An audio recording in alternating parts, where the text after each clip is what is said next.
Hey, what's up, you guys? Welcome back. So these days is a disaster after disaster in the investing space. So whether you're in stocks or you're in crypto, it's what a time to be an investor. Let me just say that.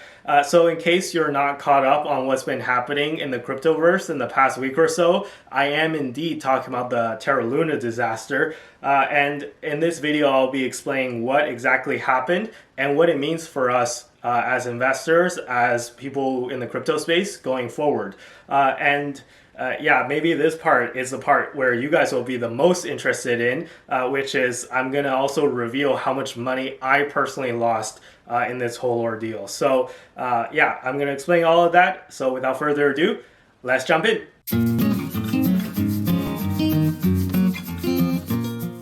Okay, so first of all, what happened? So Terra, in case you guys don't know, Terra is the name of the blockchain and Luna is the name of the coin, but for the sake of simplicity, for the sake of brevity, I'm just going to be using those terms kind of interchangeably in this video. But yeah, anyways, Terra was a project that runs an algorithmic stablecoin called UST. So what is an algorithmic stablecoin? Well, first, what is a stablecoin, right? So a stablecoin is a coin that's pegged one-to-one with the US dollar or any sort of fiat currency, but in this case, it's the US dollar. So there's two types of stablecoins. There's algorithmic and dollar-backed, right? So dollar-backed just means that you have let's say US dollars in this case, sitting in a bank account somewhere, and then you issue a token against the money that's sitting in an account. So this is what is the case in USDC, right? So USD coin, which is issued by a company called Circle, and is partially backed by Coinbase as well, I think. So yeah, for those coins, they tend to be more, well, stable, right? Because you can always theoretically redeem one USDC for one USD if you wanted to, right? But there's also another type of stablecoin called algorithmic stablecoin, which relies on the relationship between Luna, which is a in UST's case, right? Luna is a cryptocurrency that is not really pegged to anything. It's its own coin. But the idea is that the mechanism that balances the peg between UST and the US dollar to make one UST equal one US dollar is defined by the relationship between UST and Terra.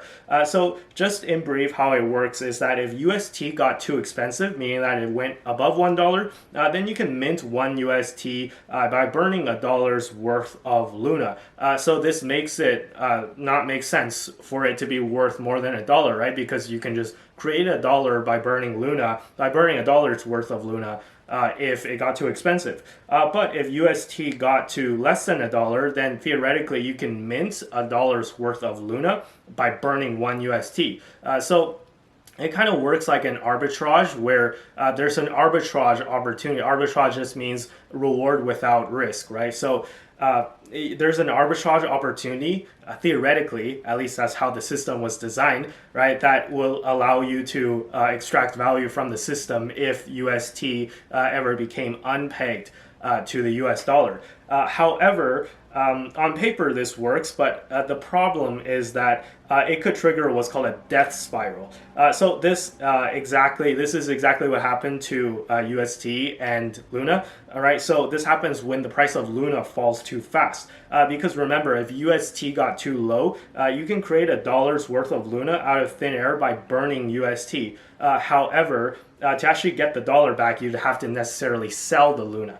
Right, so if Luna is dropping too fast, then you might not actually be able to get your dollar back, because by the time you go to sell the Luna, you won't be able to sell it for $1 anymore because the price is dropping so fast.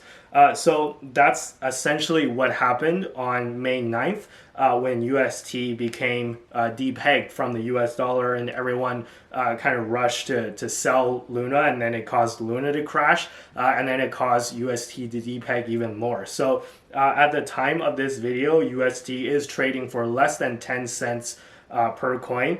And Luna effectively just went to zero. It's not actually zero, but it's very close to zero. It's like 0.0001 cent or $1 or whatever. It's less than a cent, right? So yeah, this is really unfortunate because just by browsing Reddit and Twitter, you can see countless examples of people who have lost their entire life savings in the past week or so. So thankfully, I did not lose that much. But yeah, for some people, like this individual on Reddit who claims that they lost $180,000. And then someone in the comments commented that they lost $400,000.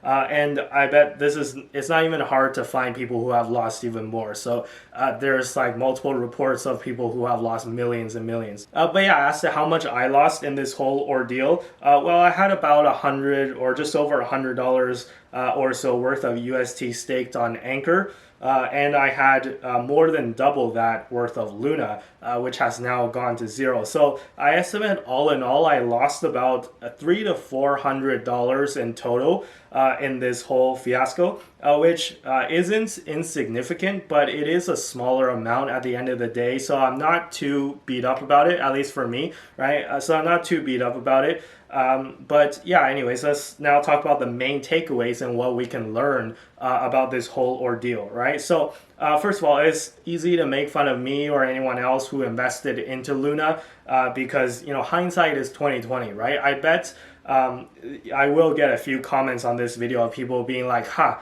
I knew Luna was a scam ages ago and you're such an idiot for buying Luna. Well, what I have to say to that is that I wouldn't necessarily classify Luna as a scam, right? So it was a legitimate project that was backed by a lot of big companies like Galaxy Digital, Coinbase Ventures, Binance, and a lot of VC funds, and just to name a few, right? So I invested into it because I was fascinated by the idea of an algorithmic stablecoin, i.e. a stablecoin that only works by the mechanisms of supply and demand. So it just feels like a more elegant solution than just putting some cash in a bank account and issuing coin against that, because like, come on, anyone can do that, right? But I must admit, after this whole disaster, this whole idea of an algorithmic stablecoin is pretty much dead, okay? So I don't think that this idea is going to work at all. So if anyone was going to make it work, it was going to be Luna, because it was like a multi-billion-dollar project. And since it didn't, this whole idea is just flawed and it just doesn't work. And I'm really disappointed, to be honest.